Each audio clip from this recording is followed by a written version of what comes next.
Hi there. Welcome to Driving Ingenuity in Family Planning, learning from youth-led programs. This is a special webinar in conjunction with World Contraception Day, and we're very happy to have you here with us. Thank you very much for joining us. We're just going to give a few more minutes for more people to join, so please hang tight and we'll be ready to start in a few minutes.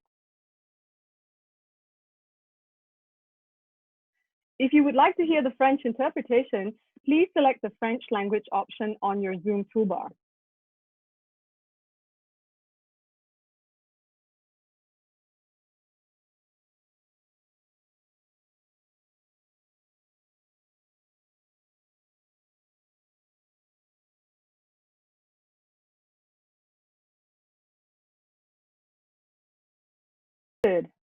Hello and welcome once again.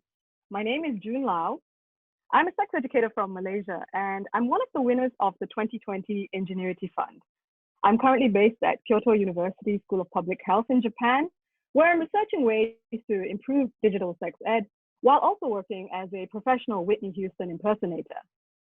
Thanks to the good people at Johns Hopkins, the Bill and Melinda Gates Institute, and Bayer, I'm also running a very special arts collaboration. This project combines the creativity of artists from various disciplines and my experience as a sex educator to produce fresh new sex ed content that is both responsive and relevant. Be the first to know when we launch by following us on Instagram at goodsex.ed. But today is not about the immense potential of my project and my team. It's also not about how sustainable or scalable my project really is.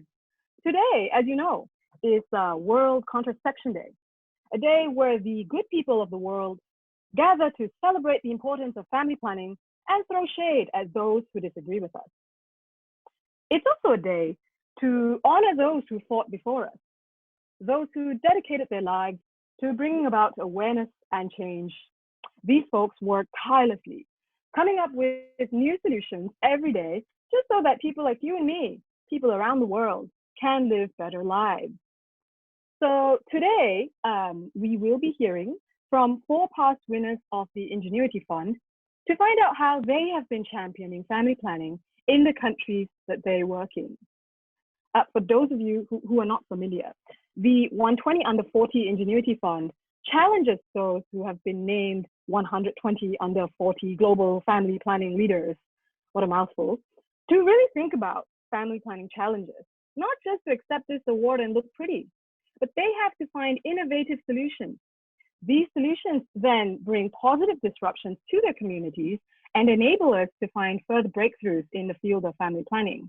Very good people, very good people. So to kick things off with some of these good people, we have Morenike Fajimasin from Nigeria. Morenike, would you please go ahead and tell us a bit about yourself and the work that you do?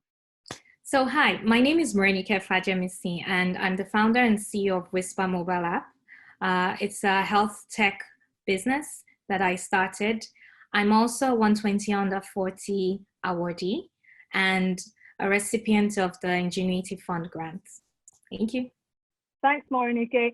Next up, we have Kizan from Tobago. Sure. So my name is Kizan James McCarthy. I am a physician and a development specialist working here in Trinidad and Tobago. Currently, I am the interim resource mobilization manager for FREEDA, the Young Feminist Fund. And I also work on developing policies for healthcare on a national level.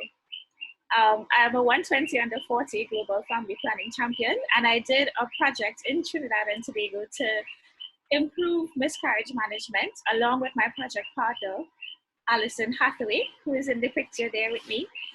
Alison is a nurse practitioner based in California. She's a graduate of Yale University and she's amazing. She is an abortion provider there and she has loads of experience with manual vacuum aspiration after being trained in Mexico many years ago. Awesome, Kizan. Our next speaker is Peter Murray from Kenya. Peter, please tell us a bit about yourself.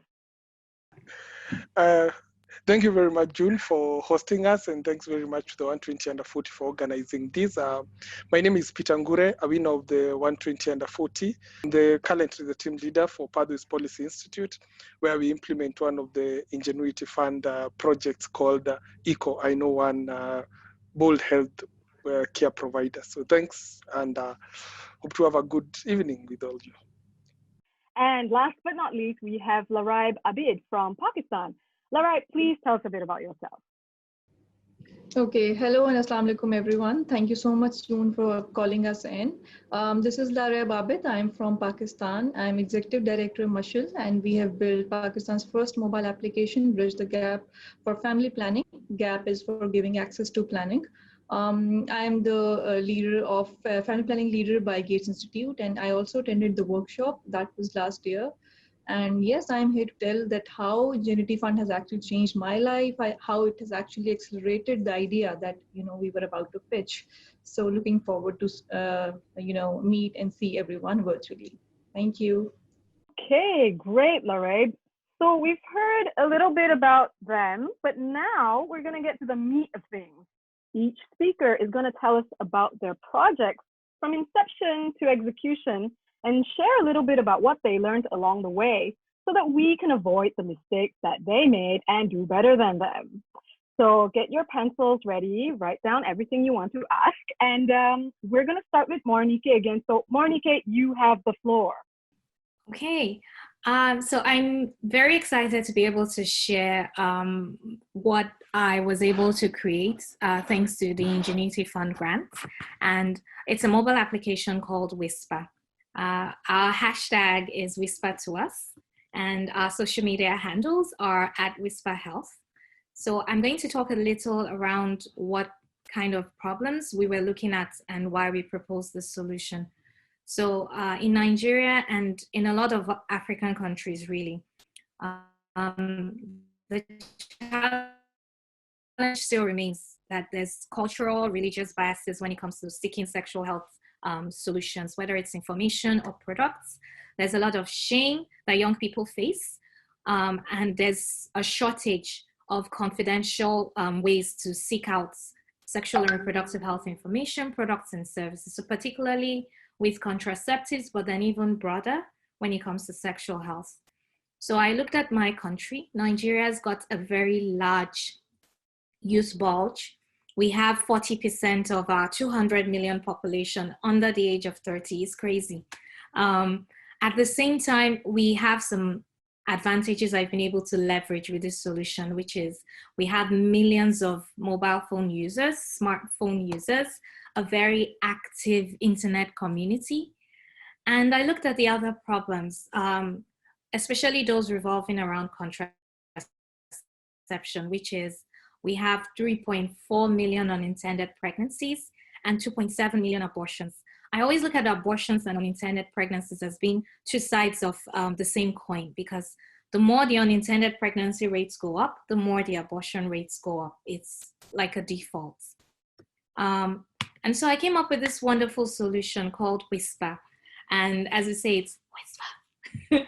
It's a way of ensuring that young people are able to utilize the most obvious technology that young people like to have, which is mobile phones, to privately take charge of their sexual and reproductive health in order to access the right information, products, and services. So with Whisper, young people can get access to contraceptives, they can get access to other SRH products, so like STD tests. Also very critical, they're able to have private chats with a doctor that is useful themselves and youth-friendly, and a doctor that is able to counsel, whether it's on contraception or any other intimate health concerns that they have. And we're also able to offer follow-up for someone who seeks out contraception. So it's a key solution that we're really in the process of scaling up, not just in Lagos, which is where we launched, but in Nigeria as a whole. So officially we launched April 10th. We received our grant from Ingenuity Fund last year, 2019, and it was critical in really helping us reach this stage in the journey where we're able to have a product that was good enough to take to the public. So we're really, really grateful that we're able to secure that. And here's the interesting part. Less than 4 months or around 4 months later, we have crossed the 10,000 download mark. So we have so many users, and we know like there's still more people to acquire. We know that there's now, we now know that there's like a need amongst young people to make use of this service. There's a lot of excitement going on right now, and we've had over 3,000 young people consulting with our medical doctors. We've till date sold over 250 condoms, emergency contraceptives. There's a couple of other products, but this is World Contraception Day, so I'm just going to talk about these ones. And it's been exciting to see that looking at the reviews, people love how easy they can ask those questions. They love the fact that they can also read about contraceptives, read about different methods through our blog. They are excited about the opportunity to whisper. So this is a solution that we see its applicability, not just in Nigeria, my home country, but in several other countries who also have similar challenges, which revolve around making it more accessible for young people to access contraceptives and other sexual health products and services. So this is like a snapshot of all the different exciting things that have happened in our journey. This slide is a bit more updated because it shows we've actually crossed the 11,000 user download as at this September. We've gone ahead to incorporate Whisper now in Canada as well. It talks about our Ingenuity Fund grant. We also got recognized by the World Health Organization Africa as a top 30 innovation that they believe can be scaled beyond our country, Nigeria. We had the UK government in Nigeria also select us as what they call the Tech Exchange Innovator. And what started it all, the 120 under 40, we remain staunch fans of this group, this wonderful group that was able to recognize not just us, but 120 family planning leaders. So we've done a couple of things to get us to where we are. So I guess this answers the question of what kind of lessons have we learned in order to achieve the success or the traction we've done so far. Because it's a digital or a health tech solution, we've learned to leverage mostly digital advertising. Lately, we're also leveraging a bit of offline, but the digital space is our main ballpark. We've also taken advantage of key partnerships. For example, we have secured a partnership with DKT Nigeria, who is one of the leading providers of contraceptives in Nigeria. And we're using our partnership to expand from providing short-acting reversible contraceptive methods to also provide long-acting reversible contraceptive methods. So I talk around that because what's interesting about Whisper is that we not only allow young people go on the site, take a contraceptive assessment, we also show them where to get it. So it uses your GPS, it's able to tell you, here are the clinics that are closest to you. It's able to also show you how much you need to pay in order to get the service. So we'll actually go that extra mile and make sure you get there. So it's an end-to-end solution. That's one of the creative things about Whisper and the kind of vision that we're dreaming up. So when it comes to lessons learned, one of the key lessons has been with having like crash courses in technology, because if you come from a health background like I do, and then you come up with a technology solution, not only are you trying to blend health and tech together, as the founder or the creator of that idea, you also have to be able to understand whatever solutions are being offered to you. So it's important to have a good team. When I started to think about Whisper, and actually this is in 2019, this is way back in 2018, I did not have a tech person on board. right now, one of my founders is the tech director, but it wasn't that way back then. And I'd say I suffered for it, to put it mildly. You learn that you can't, you need an insider's view that can support you in managing the tech team that you hire. So always think about the team that you're building.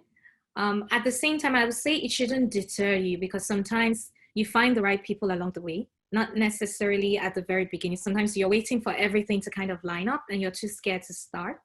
I'll say, no, don't be scared. Go with what you have. And over time, just always remember that it's important to find the missing pieces in your team and fill it up. Like, don't assume that, okay, because I started with me, I no longer need a team. You do need a team. It's critical. It's also critical, if you're thinking of a tech solution, that you be able to anticipate how much it's going to cost you, so that pending when you start getting support, you're also able to have the finance to take you there, not quit halfway. I would also say, when it comes to contraceptives, and I think this is a given, if you are creating a solution that is designed to improve contraceptive access, or just improve any aspect of contraception, it's critical that you understand that you're creating a solution for your market. Like, know your market.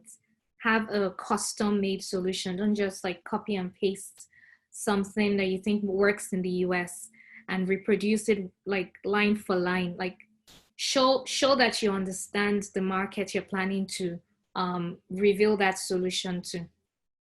So I'll give a quick example with Whisper. One of my early day conversations with a potential grantor was around how people need to be bold about their sexual health or their contraception use. And this person was based in the US. That's very true in the US. It's not so true in Nigeria and in a lot of other countries. The reality for a lot of people here is they don't mind getting their contraceptives done, but they still want to be able to keep their privates private, basically. So creating a solution that does not reflect that you understand the need for privacy in your market is not going to fit that market. So it's good to also think about how your solution fits the target audience, basically. So those are my two tips for anyone going forward. We learn every day. No regrets, just lessons learned. Are you worried that you might get pregnant, yet have no clue how to reliably prevent pregnancy?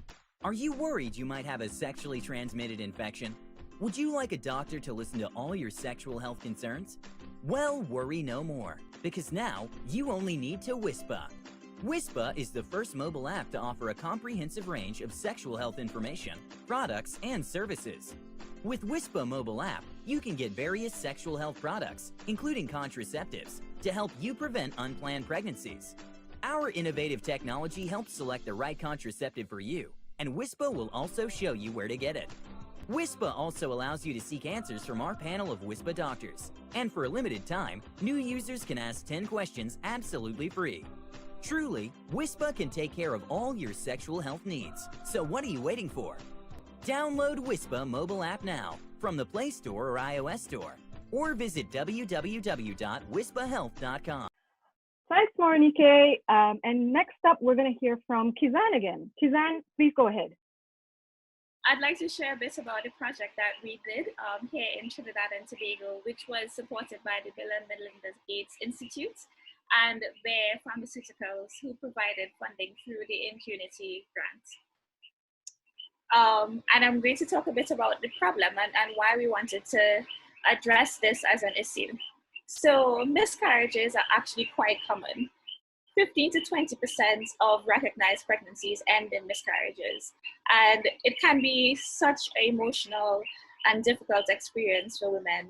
And depending on, how far along in the pregnancy you were, there would be different methods to treating that miscarriage. Some of these methods can be very uncomfortable for women and emotionally taxing as well.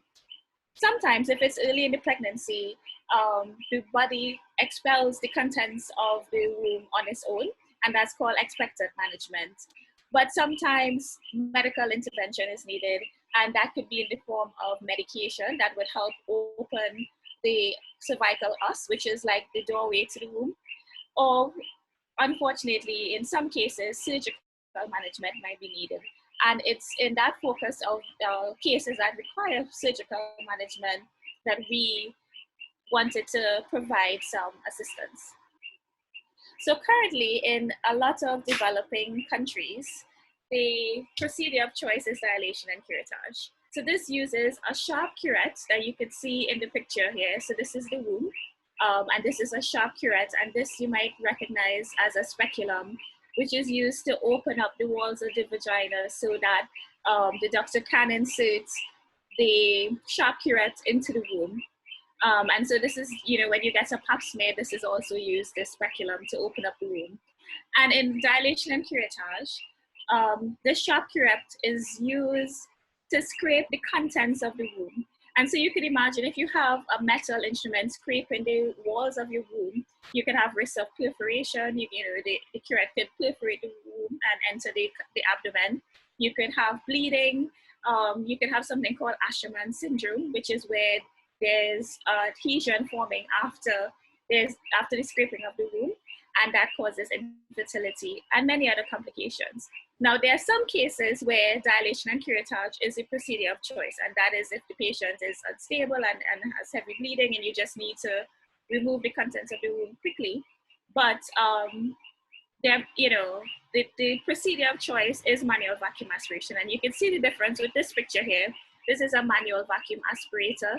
It is a plastic device. It uses a gentle suctioning mechanism. So this is the handle that you pull, and this creates a suction in the cavity of the manual vacuum aspirator. And this is placed at the opening of the womb, and it gently pulls out the contents of the womb. So it does have complications, but it is 2 to 3 times safer and has a lower complication rate, especially for major complications, compared to dilation and curettage. It's also cheaper because compared to dilation and curettage, there's no requirement for general anesthesia, and there's better patient satisfaction as well, because again, it's a gentler procedure. Now, even though it's cheaper, doesn't require general anesthesia, it doesn't require as much training, can be done in an outpatient setting, in like a doctor's office. It's still not commonly done in developing settings where there's greater need for it. So that's why we wanted to do something about that and introduce this project. So it was a pilot project, and so we started in one hospital in Tobago, which is the main hospital, Scarborough General Hospital, which supplies the whole island. So working with this hospital allowed us to provide the service for all women of reproductive age who would require it on the island. And our goal was to replace dilation and curettage with manual vacuum aspiration for cases where that is indicated. We also wanted to train the staff on how to do the procedure, how to care for the equipment, and how to deal with complications as they arise, create a protocol with the hospital to determine how this procedure would move forward and what should happen depending on what happens while doctors are doing the procedure. And we also wanted to sensitize the community. We wanted to talk to the community not only about miscarriages, but about what we were doing, so that when they come to the hospital, they won't be, too thrown off by a new service that would be provided. Conversations about long-acting contraception was also part of the plan, because sometimes after a woman experiences a miscarriage, she doesn't immediately want to have another pregnancy. So it's just to provide that avenue if the patient so desires. And most importantly, you can't do a project without monitoring and making sure that what you set out to do is happening. So we set up monthly audits with the hospital staff of the ONG department to monitor for the next 3 years. And in this picture, you have Dr. Victor Wheeler, who is the medical chief of staff at the hospital, and he was very instrumental in helping us move forward. So how was it exactly implemented? So one key thing, and it's, it's very important in our values, especially as a feminist, to make sure that, we're not coming in to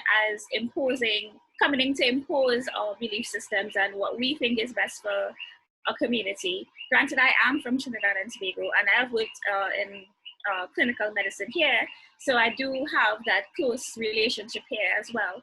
But I still think the values of making sure that there's strong collaboration in the community is very important. So we had that throughout from the beginning, making sure this is something that is wanted, making sure that what we produce is done collectively as a team with hospital administration.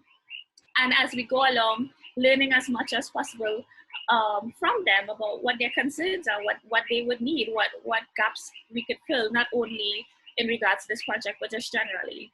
We also needed to identify the equipment that we needed, including keeping in mind what the hospital had on board already, and making sure that we had a supplier that could work in our region here in the Caribbean. So logistics, media, government approvals, training, M&E, all these things were key parts of the project, as I explained before. There's no project that goes without challenges, and we faced a few. Some of them we weren't prepared for, because I think initially we thought things would have moved quite smoothly, but some of the major challenges were getting government approval. So we got approval at the hospital level, but then we needed to get approval at the Ministry of Health level. They needed to test the equipment, make sure that they were happy with it. They needed to make sure that they felt like they had the capacity to continue the project, even though we were providing equipment to cover them free of charge for 3 years. And there were also challenges with customs and immigration. Getting supplies in a developing setting is also a challenge, getting shipping stuff across. So when we were initially going to start the project in November, because of all of these issues, we had to postpone it till March to be able to make sure everything would be done on time. So the resources for continued implementation, the supply chain were challenges as well, because again, as explained, it's not very simple to get supplies over, especially when it's not something that's commonly requested from the hospital. And so that posed a challenge. COVID-19 again impacted the hospital's ability to continue implementing the project, even after we left the island, because it took a lot of resources to address the needs of the pandemic. And so doctors' focus, the hospital focus, mainly went towards dealing with COVID-19, and some of these things were on the back burner a bit, and time. I think time was an obstacle as well, because we spent 2 weeks in country doing the project, and I think if we had a bit more time, we could have done some reinforcing sessions, make sure that people felt comfortable with doing it, be there when they're going to actually do trials of the procedure to make sure that it was going well. Those things we weren't able to do, and that was a big limitation for us. But on the other hand, we did also have lots of successes. One main one is the new relationships that we built, and that we were able to initiate a new service for women that improve women's health on the island, and that's really wonderful, and we're so proud of that. We're also able to increase awareness around women's health, not only about miscarriages, but again, we talked about long-acting contraception, and then conversations about other women's issues came up, because manual vacuum aspiration can also be used for endometrial sampling, which is done to determine if a woman has endometrial cancer, especially in the postmenopausal age. So a lot of other conversations we were able to have. We also built a foundation for future development. There is an appetite for further development, and because of the relationship we built, and because of our approach, which as I explained was highly collaborative, we would be welcomed if we had more funding and if we had the opportunity to do more. And this overall created a cheaper cost to the hospital. They didn't need to use general anesthesia. They didn't need staff to administer general anesthesia for all the cases, and then they could do sampling for endometrial cancer easier, outpatient, doing it on the ward or doing it in the doctor's office without having to, book an appointment date for theatre. I want to say a special thank you to my project partner, Alison Hathaway, who came all the way from California to support us here in Trinidad and Tobago and to lend her expertise. She was amazing to work with, and I think the 120 under 40 Global Family Planning Champions is an awesome platform to connect us from different parts of the world to work towards advocating for reproductive health and rights for women.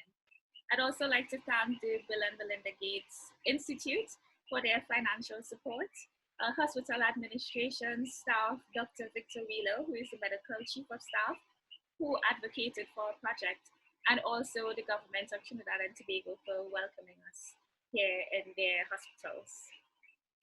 Awesome, Kizan. Our next speaker will be Peter. Peter, take it away. Cool. As I mentioned, my name is Peter from Kenya. I run the Pathways Policy Institute, a policy think tank that deals with meaningfully engaging communities around issues of population, health, environment. And what we do is provide a safe space for advocates, young advocates in Kenya, and now we are growing to the region of East Africa to meaningfully influence public health policies and environment around those policies. But we look to build their capacity in research, in training, and capacity strengthening so that they are able to meaningfully engage. So our vision is to meaningfully engage communities in Kenya and now in East Africa. We have a mission to create and set up a safe space for communities and public policies at the national and the sub-national level.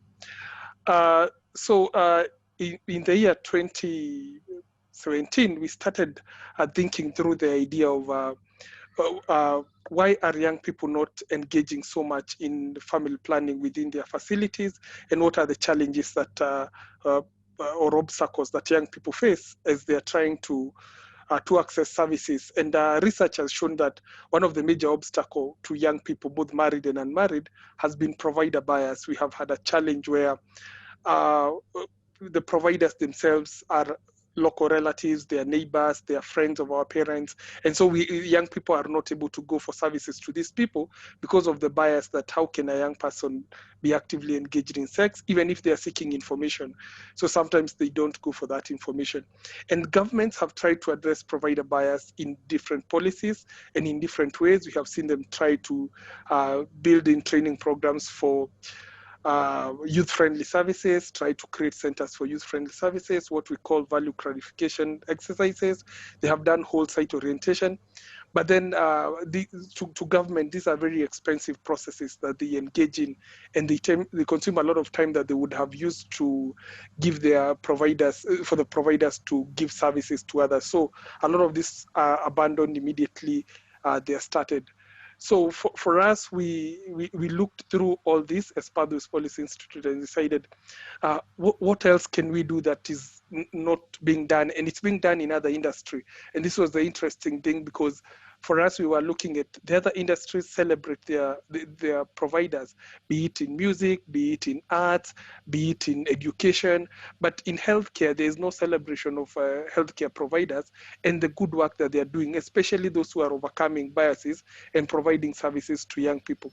So we said, let's establish this new norm in which healthcare providers and young people have a good relationship and they are able to engage and work together.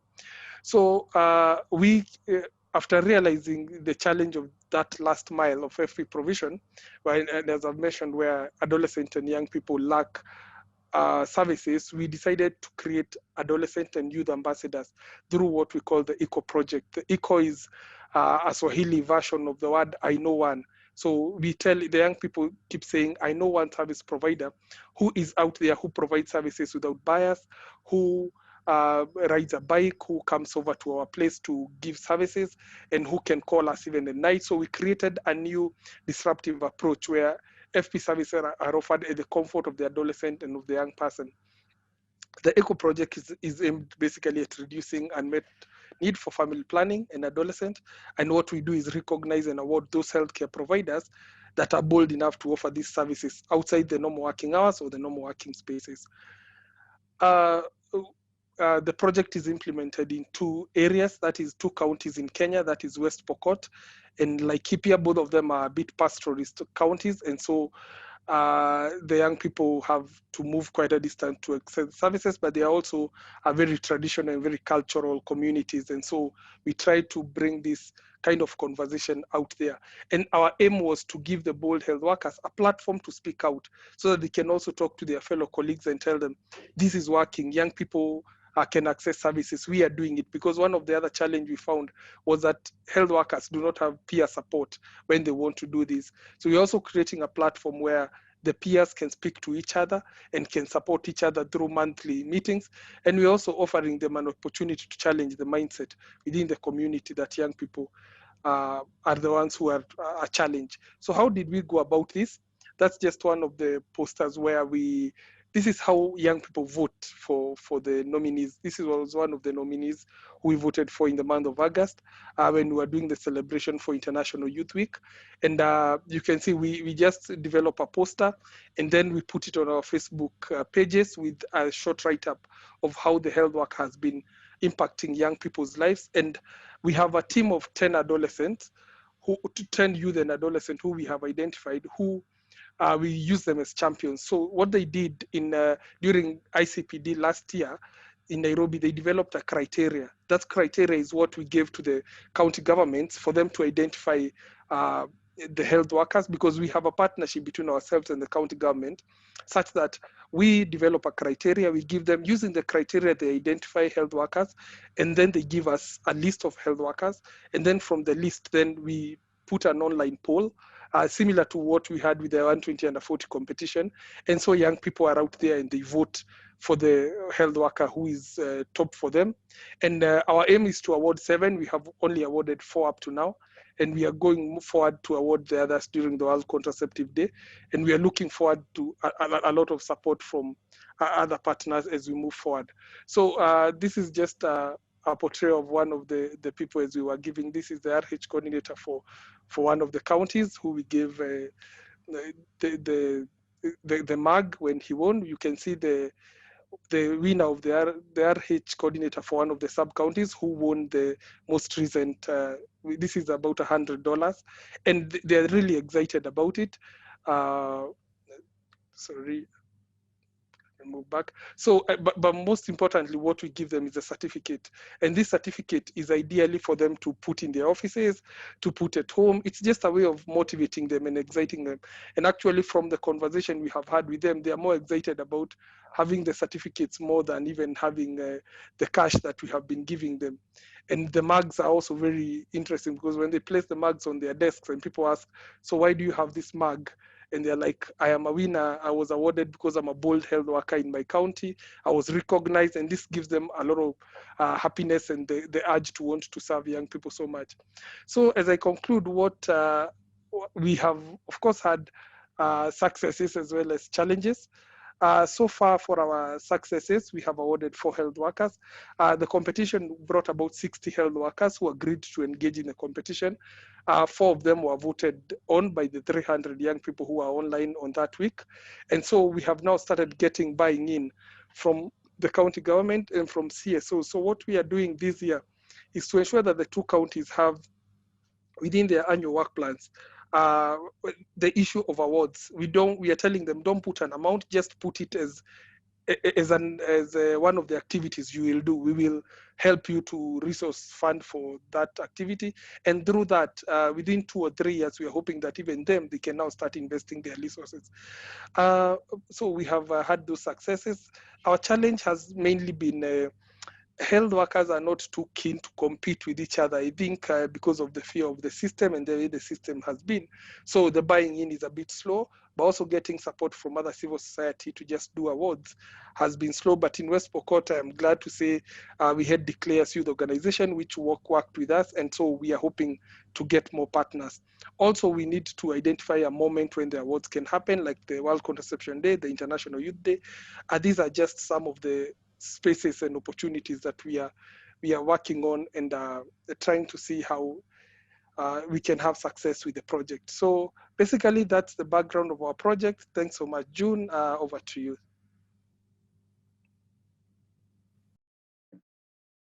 Wow, Peter, that is amazing. I completely agree with you. I think that people need recognition for the work that they do, and that can have very positive effects.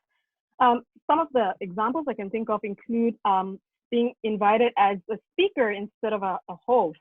Some people don't get the recognition that they deserve. Anyway, moving swiftly on, we have Larabe. Larabe, why don't you tell us about your project? Okay, so my organization is Mashal. Mashal is actually a ray of light, and its full form is making our society healthier and lively.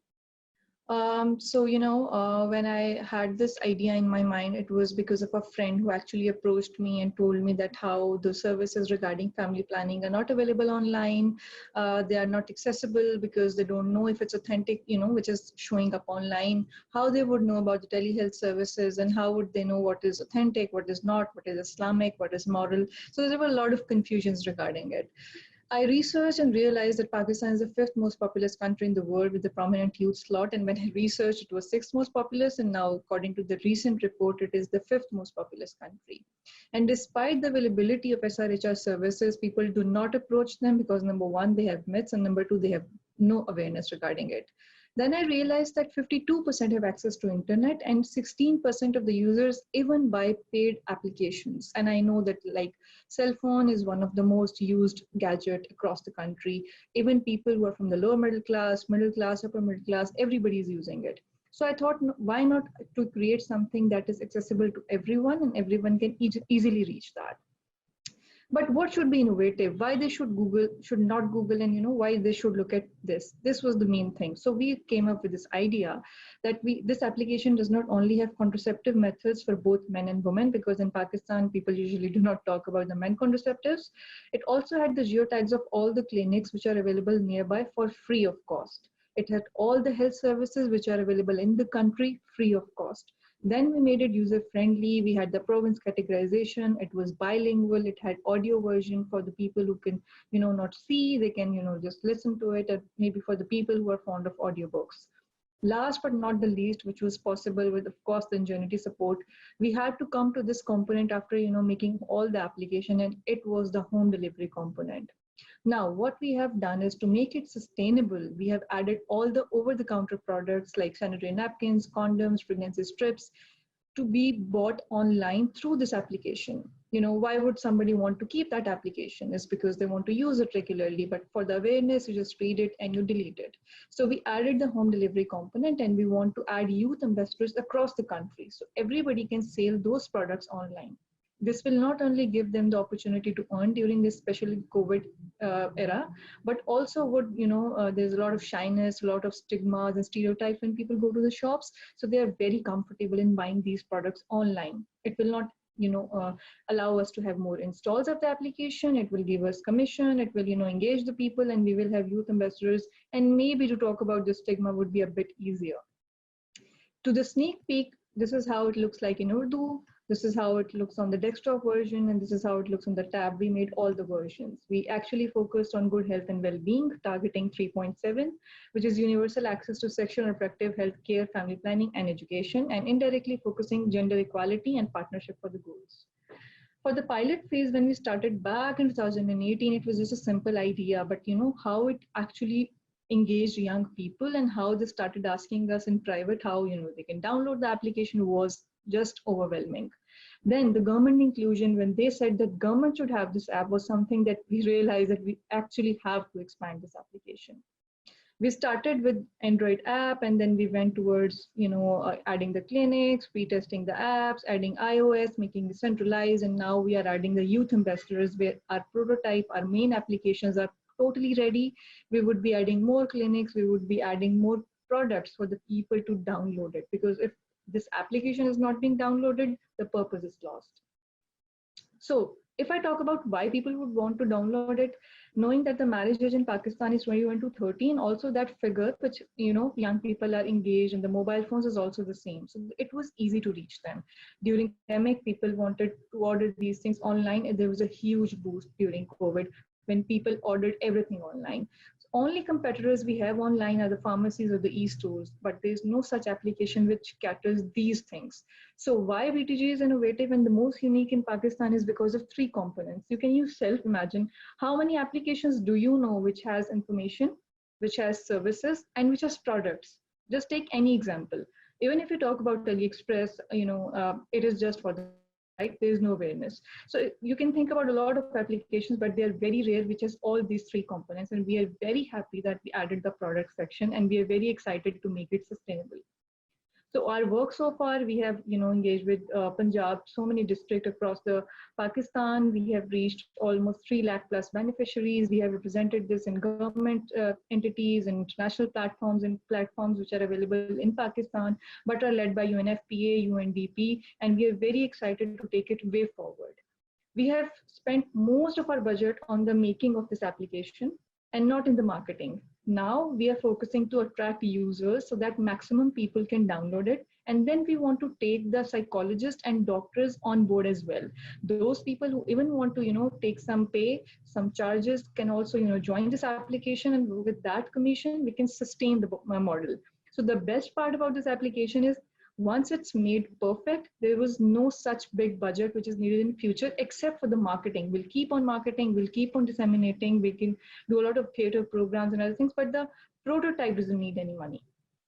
So our partners, this is one of the most highlighting thing that I want to say, which I also shared in my introduction. At times you have the idea, but there is something that you need to accelerate it. At times we have started and pitched something. So 120/40 Ingenuity Fund has helped me a lot in maximizing the efforts, in putting it to across Punjab. And then because of this, when I started with Women Deliver, I am able to reach Population Welfare Department, Punjab Population Innovation Fund, Family Planning Association of Pakistan, which actually works with the government sector. So it's like a huge honor for us that, being from an individual to a very small level organization, which is just youth led, we are here at this point. And why? Because programs like 120/40 are very much needed. We'll always be thankful and we'll always encourage such programs to be implemented where young people can actually implement an idea and can upscale it. So I had an idea, I pitched it, but for the upscaling it, I needed actually an Ingenuity Fund Global Accelerator Program in US and Family Planning Leadership in future. We'll be marketing it. We want to make more and more installs. We want to have youth investors, as I said, and we also want to collaborate with the health services. Our team has technical director who's a full stack developer, me director programs, and then one director communicating programs. So even if we do not have funds, our application is working, and our co-founders or the main three people which we need are always there, even if we do not have funds at that time. So that's it for the application. Now we have already headed to a web app as well, so that there is no specific gadget. And we are now going to market it, and we are, will be launching the products like contraceptives.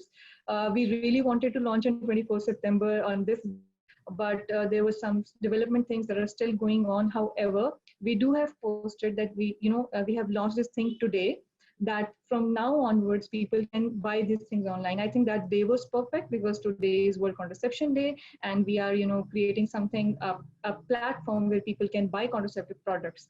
So today we have also launched this. Thank you. Thanks for that, Nareb. Actually, it's so important for us to learn from our mistakes and to actually recognize those mistakes as we're moving along in our projects. We have to have so much confidence in our projects, yet we have to also be constantly criticizing ourselves. Okay, so we've come to the Q&A portion that you've all been waiting for. So please go ahead and type your questions into the chat, and my colleague Carolina will read them out, and our panelists will give you their answers. Wow, that was excellent. Excellent questions, excellent responses from our panelists. I wish we could answer more questions, but we've really run out of time. So thank you for joining us today and for updates on family planning. definitely follow 120 Under 40. We're on Facebook and Twitter. Check out our website, 120under40.org, to learn more about the program and the Ingenuity Fund. And while you're learning, if you want to check out cool sex ed content that I make, or the food that I'm eating, the latest filters I found to make my face more appealing, then definitely follow me at goodsex.ed on Instagram. And look forward to connecting with you soon. Have a great day. Bye.